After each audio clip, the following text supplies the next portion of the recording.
یروشلم کا شمار دنیا کے قدیم شہروں میں کیا جاتا ہے اور یروشلم کو اس شہر کا اولین نام بتایا جاتا ہے۔ روایات کے مطابق یروشلم کم از کم 2 مرتبہ مکمل طور پر تباہ ہو کر آباد ہوا، 23 مرتبہ اس کا محاصرہ کیا گیا اور اس شہر نے تقریباً 52 حملوں کا سامنا کیا۔ اس خون ریز تاریخ کے باوجود آج یہ شہر پوری تابناکی کے ساتھ کھڑا ہے اور 3 ابراہیمی مذاہب کی مقدس تاریخ کا امین ہے۔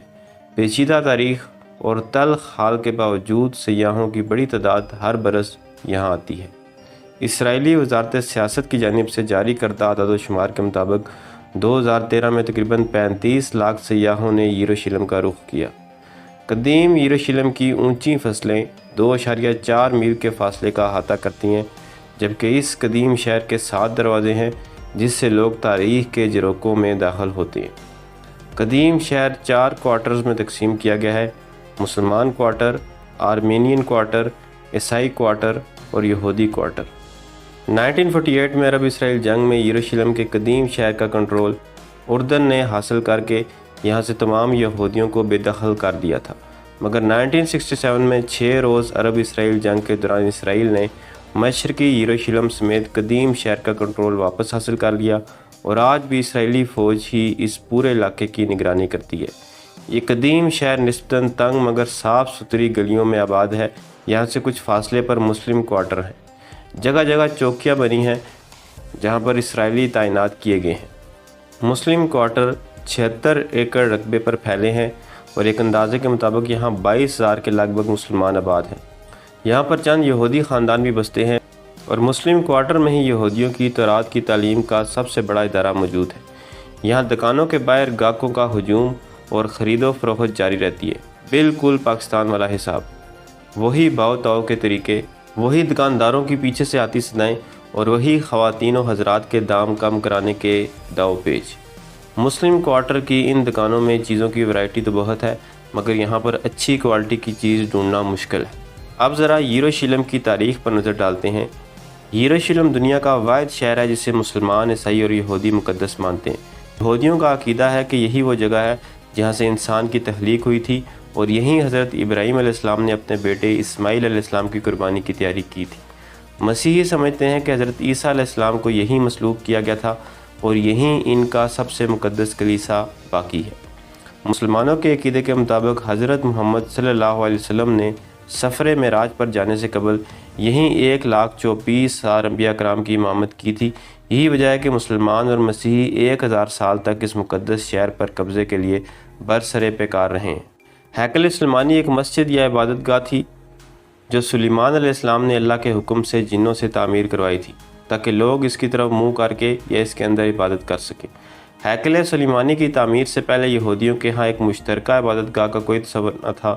اس قوم کے لوگ خانہ بدوش والی زندگی گزارتے تھے اور ایک خیمے میں انہوں نے تابوت سکینہ رکھا ہوتا تھا جس کی طرف منہ کر کے یہ عبادت کیا کرتے تھے۔ روایات کے مطابق تابوت سکینہ شمشاد نامی لکڑی سے بنا ہوا تھا اور اسے جنت سے حضرت آدم علیہ السلام کے پاس بھیجا گیا تھا۔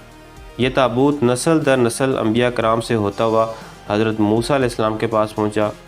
اس صندوق میں حضرت موسیٰ علیہ السلام کا عصا، من و سلوہ اور دیگر انبیاء کرام کی یادگار نشانیاں تھیں۔ یہودی اس تابوت کی برکت سے ہر مصیبت اور پریشانی کا حل کر لیا کرتے تھے۔ مختلف اقوام کے ساتھ جنگوں میں اس صندوق کو لشکر کے آگے رکھا کرتے تھے اور اس کی مدد سے مخالف اقوام پر فتح حاصل کر لیا کرتے تھے۔ جب حضرت داؤد علیہ السلام کو بادشاہی نصیب ہوئی تو آپ نے اپنے لیے ایک شاندار محل تعمیر کروایا۔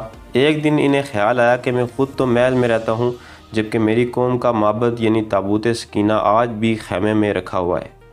بائبل کے مطابق بادشاہ داؤد نے فرمایا کہ میں خود تو دیودار کی شاندار لکڑی کے بنے محل میں رہتا ہوں جبکہ خداوند کا معبد ایک خیمے میں پڑا ہوا ہے۔ چنانچہ آپ نے ایک مضبوط ہیکل کی تعمیر کا ارادہ کیا تاکہ تابوت سکینہ کو اس میں رکھا جا سکے اور ان کی قوم کے لوگوں کو اس کی طرف منہ کر کے عبادت کرنے میں آسانی ہو۔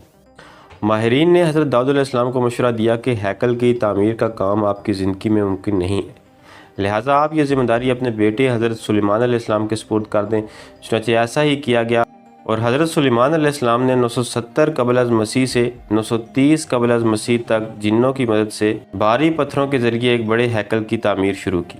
تعمیر کے دوران آپ کا انتقال ہو گیا اور اس وقت آپ ایک لکڑی کے تختے کے ساتھ ٹیک لگا کر کھڑے تھے۔ جن یہ سمجھ کر تعمیر کرتے رہے کہ آپ زندہ ہیں، اور اسی دوران جنوں نے اس ہیکل کی تعمیر مکمل کر لی۔ یہ ایک وسیع العریض اور عالی شان ہیکل تھا اور اس کو 3 حصوں میں تقسیم کیا گیا تھا۔ بیرونی حصے میں عام لوگ عبادت کیا کرتے تھے، درمیان والے حصے میں انبیاء کی اولاد عبادت کیا کرتی تھی، اور آخری اندرونی حصے میں تابوت سکینہ رکھا ہوا تھا، اور اس حصے میں سب سے بڑے عالم کے علاوہ کسی اور کو اندر جانے کی اجازت نہیں تھی۔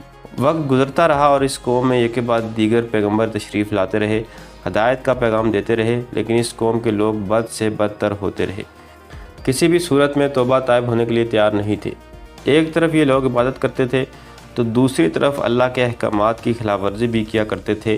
اسی وجہ سے اللہ ان سے ناراض ہو گیا اور اس قوم پر لعنت کر دی۔ 586 قبل از مسیح میں بابل عراق کے بادشاہ بخت نصر نے یہودیوں پر حملہ کر کے انہیں شکست دی اور ہیکل کو تباہ و برباد کر دیا۔ یہاں سے تابوت سکینہ اٹھا لیا گیا اور 6 لاکھ کے لگ بھگ یہودی قتل کر دیے گئے، اور 2 لاکھ یہودی غلام بنا کر بخت نصر انہیں اپنے ساتھ بابل عراق لے گیا اور شہر کے باہر ایک بستی تعمیر کی، جن میں ان 2 لاکھ یہودی غلاموں کو رکھا گیا اور اس بستی کا نام تل ابیب رکھا گیا۔ تابوت سکینہ کی بے حرمتی کی گئی اور اسے کہیں پھینک دیا گیا۔ روایات میں آتا ہے کہ اللہ تعالیٰ کی طرف سے اسے کسی محفوظ مقام پر منتقل کر دیا گیا، جس کے بارے میں کسی انسان کو معلوم نہیں ہے۔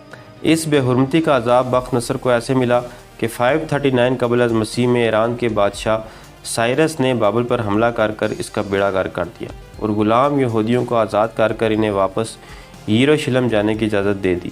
سائرس ایک نرم خو اور انصاف پسند حکمران تھا۔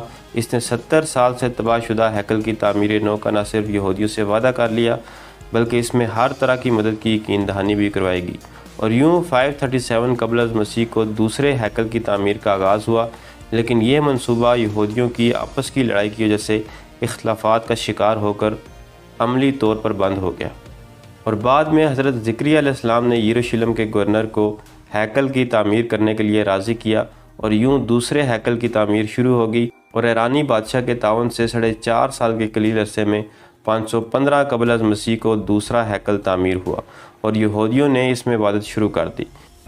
اس دفعہ اس میں تابوت سکینہ نہیں تھا، کیونکہ اسے مزید بے حرمتی سے بچانے کے لیے اللہ کی طرف سے ہی معجزانہ طور پر کسی نامعلوم مقام پر محفوظ کر دیا گیا تھا، جس کا کسی انسان کو علم نہیں تھا۔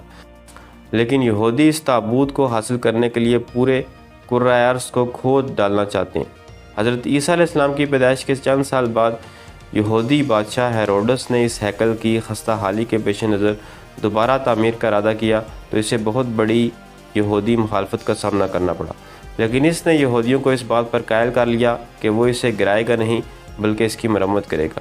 یوں اس نے مرمت کے نام پر ہیکل کے ایک حصے کو گرا کر دوبارہ تعمیر کروانا شروع کر دیا۔ وہ ہیکل کے کچھ حصے گراتا جاتا اور نئے تعمیر کرتا جاتا۔ اس دوران چونکہ یہودیوں کی عبادت میں خلل نہیں پڑ رہا تھا، اس لیے انہوں نے مخالفت نہیں کی، اور یوں ہیکل تیسری دفعہ تعمیر کر دیا گیا۔ جب حضرت عیسیٰ علیہ السلام کا ظہور ہوا اور یہودیوں نے ان کی سب سے زیادہ مخالفت کی، ان پر ظلم و ستم کے پہاڑ توڑے گئے۔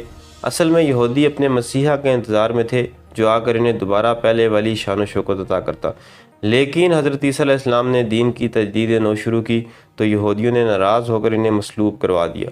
اس گناہ کا عذاب یہودیوں کو 70 سال بعد رومی جرنیل ٹائٹس کی شکل میں بھگتنا پڑا۔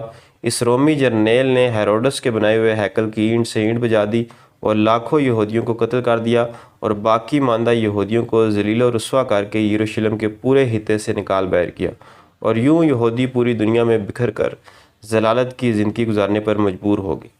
یہ تھی میری آج کی ویڈیو پسند ہے تو چینل کو سبسکرائب کریں۔ ملتے ہیں اگلی ویڈیو میں۔ اللہ حافظ۔